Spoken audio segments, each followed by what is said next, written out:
15-10. That was the scoreline. 15 games won, 10 games lost. Alex Eala's entire 2026 clay court season compressed into two numbers that tell you absolutely nothing about what actually happened inside those matches and everything about what's coming next in Rome. Because what the Italian Open is about to witness isn't a player arriving. It's a player who already arrived, took a beating, processed the beating in real time, and walked back onto the dirt anyway. Let's rewind, but not to the beginning. Not to Manila, not to the Rafa Nadal Academy, not to any origin story. We've seen that movie. Instead, let's start in a place most people have already forgotten. Court 5 in Madrid, April 24, 2026, where Elise Mertens just finished disassembling Alex Eala 6-2, 6-1 in 50-odd minutes. The crowd is thin. The court is one of those outer venues where the sound carries differently, where you can hear the ball hit the strings, where there's nowhere to hide from a scoreline that ugly. And Eala is walking to the net to shake hands with a woman who just took her apart so cleanly it barely qualified as a contest. Here's what matters about that moment. Not the loss itself. Eala has lost before. She lost 6-0, 6-2 to Goff in Dubai. She lost 6-0, 6-2 to Machova in Miami. She lost 6-2, 6-0 to Noskova in Indian Wells. There is, by now, a documented pattern. Eala plays brilliantly for 2 or 3 rounds, runs into a top 20 player with a heavy first serve and a return game that punishes her second delivery and gets steamrolled. The pattern is real. But the pattern is also incomplete because it leaves out what Eala does in the 48 hours after these demolitions. She doesn't spiral. She doesn't make dramatic changes. After the Mertens loss, she played doubles with Zeynep Sonmez the next day, lost to Townsend and Siniakova 6-1, 7-5, packed her bags, and made a decision that got almost no attention in the tennis media. She withdrew from the Catalonia Open, a WTA 125 event where she would have been the third seed, where she could have padded her record with a couple of comfortable wins against lower-ranked opponents on slow European clay. She chose not to. She chose, instead, to take the week off and prepare specifically for Rome. That decision is the story. Not the Mertens loss. Not the clay court record. The decision. Think about what it means. Eala is sitting at world number 44, down from a career high of 29 that she hit in mid-March after her extraordinary hard-court run through Auckland, Dubai, Indian Wells, and Miami. She has only 70 ranking points to defend during the entire clay swing. Every match she wins on dirt is pure upside. The Catalonia Open was free money, competitively speaking. She walked away from it. She looked at her schedule, looked at her body, looked at where Rome sits on the calendar, a WTA 1000, the biggest clay event before Roland Garros, on the same courts where Marta Kostyuk destroyed her 6-0. 6-1 exactly 1 year ago, and she decided that showing up rested and prepared for that specific test mattered more than accumulating easy wins at a challenger. That's not the behavior of a player who's panicking about clay. That's scheduling discipline. That's someone who has internalized the difference between activity and progress. Now, let's talk about what Rome actually looks like for Eala in 2026. The draw ceremony placed her in the first quarter, which means she's in Sabalenka's section. Her likely first-round opponent is Marta Kostyuk, the same woman who bageled her in the first round in Rome last year. There's a potential second-round collision with Leylah Fernandez, who beat her 6-1, 6-4 in Stuttgart 2 weeks ago. The draw is objectively brutal. It's the kind of draw that would make a player with Eala's clay court record look at the bracket and start thinking about Parma instead. But here's what the draw doesn't account for. The Eala who shows up in Rome in May 2026 is categorically not the Eala who showed up in Rome in May 2025. Last year, she was ranked 70th, she'd never won a main draw match on clay at a WTA 1000, and her serve was averaging below 90 miles per hour on the first ball. She walked onto court 3 against Kostyuk and got obliterated in a way that suggested the surface itself was rejecting her. The movement was tentative. The serve was passive. The return game, which is her actual elite skill, the thing that makes her dangerous against anyone on any surface, couldn't get into the match because she was giving up service games so fast that Kostyuk never had to face real pressure. This year, the serve is different. Not fixed. Different. And that distinction matters. The numbers from her clay matches this season tell a specific story.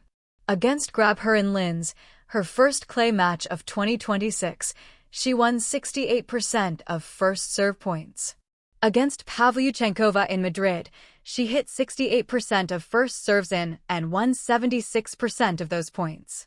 Those aren't elite serving numbers by WTA standards. Sabalenka averages around 110 miles per hour. Eala is still well below that ceiling. But the improvement is structural, not cosmetic. She's getting more first serves in play. She's being more aggressive with placement. She's winning a higher percentage of points behind the serve than at any previous point in her career, which means the return game, the weapon, is getting more opportunities to operate. Think of it this way. Eala's tennis works like a conditional equation. When she holds serve often enough to apply consistent return pressure, she can beat almost anyone.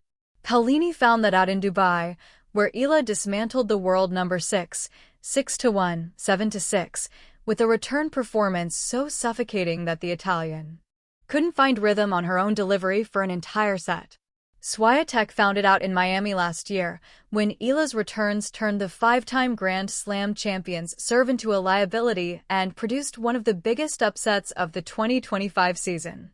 Coco Gauff's body found it out in Indian Wells, where Eala's relentless returning in the first set contributed to the physical stress that forced Gauff to retire in the second.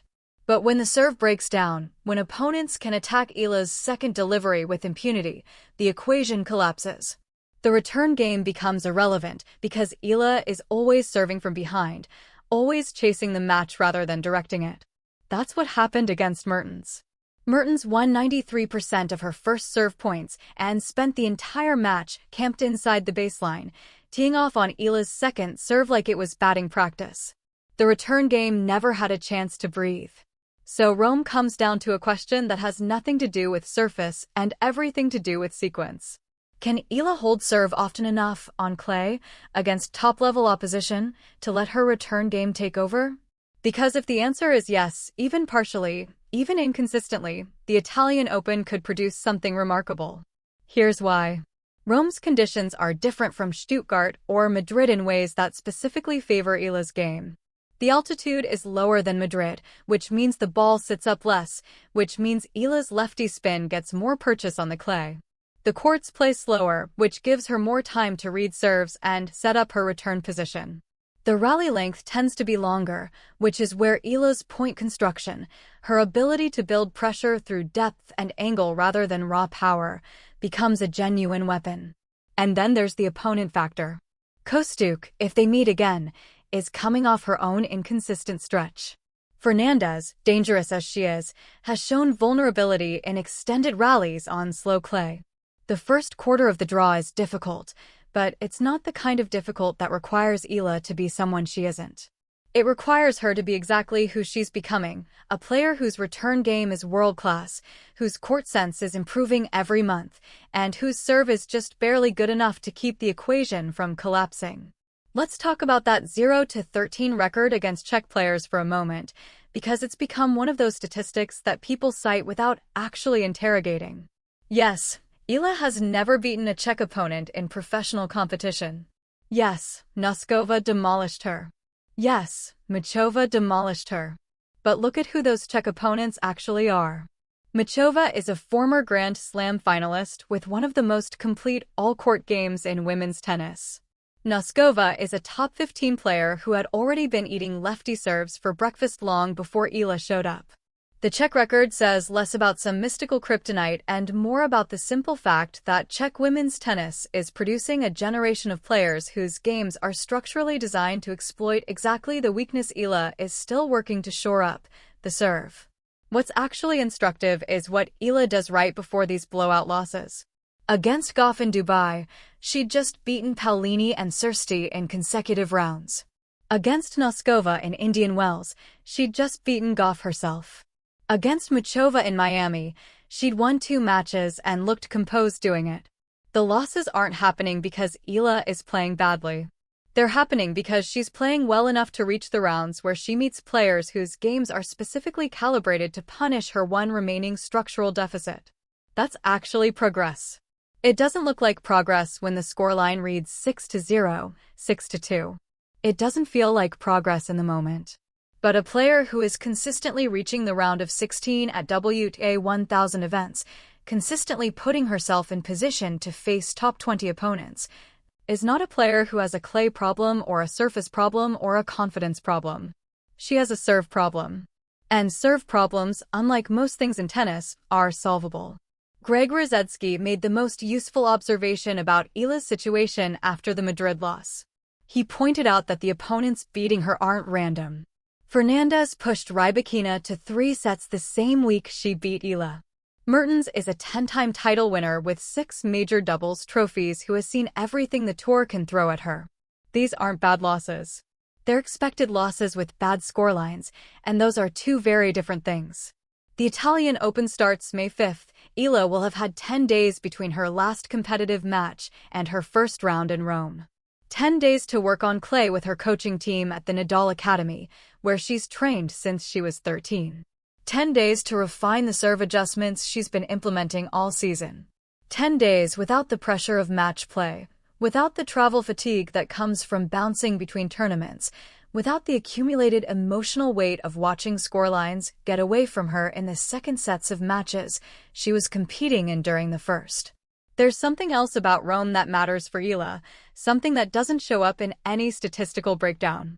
Last year, she played doubles there with Coco Gauff. They reached the quarterfinals together, before losing to Paolini and Aroni. After their round of 16 win, Gauff was asked about Eala's ability to handle the extraordinary attention that follows her everywhere on tour, the Filipino fans who pack arenas from Dubai to Indian Wells, the social media following that dwarfs players ranked 30 spots above her, the weight of carrying an entire country's tennis hopes. Gauff said something simple: she seems chill. She seems like she's working hard. I don't have any advice for her just because she seems relaxed. That observation, made casually in a Rome press room 12 months ago, remains the most accurate scouting report on Eala's mental game. She seems relaxed. Not because the losses don't bother her, they clearly do, and there was a moment against Ostapenko and Linz where the frustration boiled over visibly when a 5-1 second set lead evaporated into a 6-game losing streak. But the frustration doesn't metastasize. It doesn't carry from match to match, from tournament to tournament. The Eala who showed up in Madrid 2 days after the Stuttgart loss and beat Pavlyuchenkova 6-3, 6-3 with clinical efficiency was not a player carrying psychological baggage. So here's what Rome is, stripped of all narrative embroidery. It's a data point. Eala's clay court record in 2026 currently reads 2-3. 2 of those losses came against seeded opponents ranked inside the top 25. The 2 wins came against opponents ranked outside the top 40. The sample size is tiny. 5 matches on clay in an entire season tells you almost nothing about whether a player can compete on the surface at the highest level. Rome will double that sample size in a single tournament, and the quality of opposition will force the data to mean something. If Eala beats Kostyuk in the first round, if she walks onto the same court where she got bageled last year and takes a set, let alone the match, that will constitute the most significant clay court result of her career. Not because Kostyuk is unbeatable, but because of what it would represent, evidence that the 6-0, 6-1 from 2025 was a snapshot of a player in transition, not a verdict on her clay court ceiling. And if she loses, that's information too. Not confirmation of failure, not proof that she doesn't belong on clay, but a data point that tells her coaching team exactly where the gaps still are and how much further the serve needs to develop before the return game can operate freely on this surface. Elise Mertens said something after beating Eala in Madrid that cut through the usual post-match pleasantries. She called Eala an up-and-coming player and said she could learn a lot from the match. Then she said something more specific: experience helps a little bit too. She's still so young. I'm a different opponent than someone else, so she can learn a lot from that for sure. What Mertens was describing, without using the word, is pattern recognition. The ability to read a match situation, a scoreline running away, a service game under pressure, an opponent who's found a tactical groove, and know from accumulated experience that the solution exists even when you can't execute it in the moment. Eala is 20 years old. She has been on the WTA Tour for 2 full seasons. She has beaten Swiatek, Goff, Paulini, Keys, Ostapenko. She has reached a WTA 1000 semifinal in Miami and a quarterfinal in Dubai. She has risen from outside the top 200 to the cusp of the top 30 in roughly 18 months. But she has played exactly 5 clay court matches in 2026. 5.